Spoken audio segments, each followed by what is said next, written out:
Hello, this is Julius from Basic Financials. I've been asked a question whether it's better to invest in an ISA or a SIPP. And I thought this would be quite a useful comparison of the two different types of savings, really.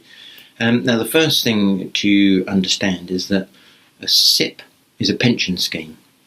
It's a self-invested personal pension scheme. So it has all the rules and regulations and benefits and the disadvantages as well, some of the disadvantages of a pension scheme.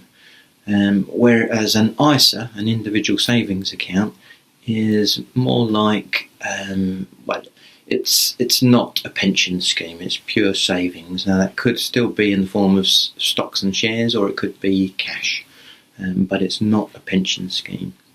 So the difference between a pension scheme and a savings account like an ISA, the pension scheme gets locked away. So you're putting your money into a pension scheme. It gets locked away until you're 55. You don't have to take benefits when you're 55, but you can't take them before you're 55. So that's a very big thing. With an ISA, you put your money in, you can take it out when you want. Now, the downside of that, you can't have everything. With the ISA, you put your money in, and that's it.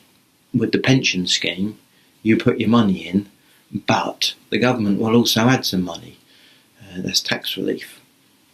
Now, if you're paying into a SIPP, you would pay. So let's say you pay £800 into your SIPP.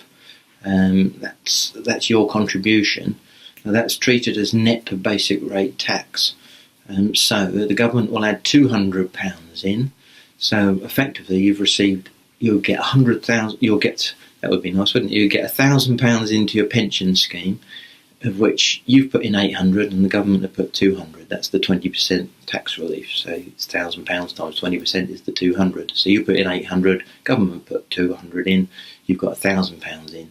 And not only that, if you're a higher rate taxpayer, so you're paying at 40%, it means now your income's over about 50,000, you can get even more relief. That £1,000 increases your basic rate band. So effectively you'll get another 20%. Let's say you're earning £60,000, you get another 20%. So it would actually cost you only £600 because you'll get another £200 tax rebate effectively. So it costs you £600 to get £1,000 into your SIPP. So that's the huge advantage of pension scheme. When you pay in, you're getting tax relief. An ISA, you don't get tax relief on what you pay in. So that's and on the downside of the pension scheme is that you can't just take it out when you want. It's stuck in there till you're 55. Now, the other thing with an ISA and a SIPP, any income that you get within that wrapper, whether it's a SIPP or an ISA, is tax-free. So if you've got a stocks and shares ISA and you receive dividends, or you might have cash in the ISA, you might have a mixture of both, the interest received would be tax-free. And it's exactly the same with a SIPP. Any growth within the SIPP is tax-free. Now, when you take your benefits, so as I said, with an ISA you can take the money out whenever you want to, and that when you actually take that money out, it is tax-free, basically because you've had no tax relief on the money going in, so you don't get taxed on it when you take it out. Whereas with a SIPP, when you take the money out, it does form part of taxable income. Now, what you obviously hope is that as you're putting money into your pension scheme, you're probably going to be hopefully earning more money, and therefore so the government will add that 25%. Now, when you take the money out, the idea is it's retirement.